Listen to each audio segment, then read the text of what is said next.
Okay. If you need any advice on how to do that, President Bill Clinton can help you, because this is exactly what he did. Okay?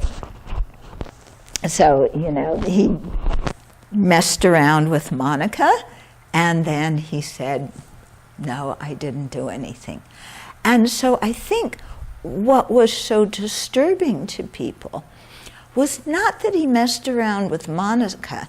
Nowadays, that would be really, the U.S. news would shoot him down about that. But back then, it wasn't so bad.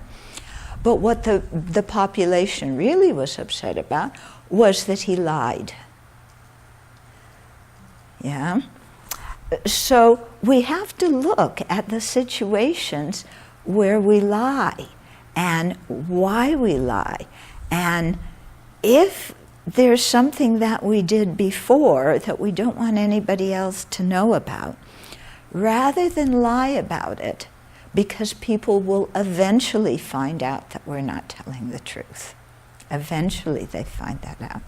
So rather than lie about it, it's better to stop and ask ourselves, why did I get involved in that initial action to start with?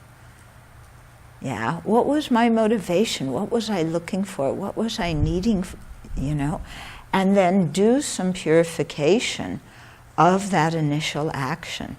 So spiritual purification, by means of the four opponent powers, and also to have the courage to admit that we did do that action. Yeah, because it takes a lot of courage to admit our negative actions, but it brings a lot of relief. And it's, if we want to purify, the first of the four opponent powers is regret. So that means actually owning, yes, I did that action, and I regret it. Yeah. So that regret can be very difficult. It can be very embarrassing. Yeah, we may have a lot of explaining to do because we really acted against our principles or maybe against promises we made to other people. But it's much better that we clean up the initial action rather than try to cover it up by lying. Okay? Let me give you an example of some of the ways things people do that they then lie about that really make problems. So I've had a number of people come to me because I hear all sorts of stories. When you're a Buddhist nun, you hear so many stories, yeah, because people, seek advice from you. So many people have told me that when they were children, they knew their father was having an affair with somebody. Yeah, but Dad kept it secret from the family, and he thought nobody in the family knew. Okay, but the children are not stupid. Yeah, so they knew. And then, of course, if the father's lying about it, the children lose respect in two ways. First of all, because the father's cheating. And second of all, because he's lying about it. And this can go for the mother, too, if the mother's cheating in the relationship. So, this kind of lying just destroys trust, And I know for myself, truth-telling is really, it's the basis of trust in a friendship. If somebody doesn't tell me the truth, then how can I trust them about anything? Then everything they say is, who knows, okay?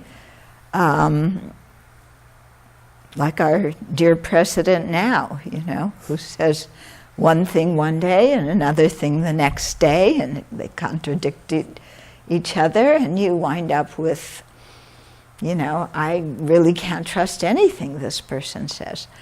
But, forget about on national and international levels, it's damaging, but also on personal levels.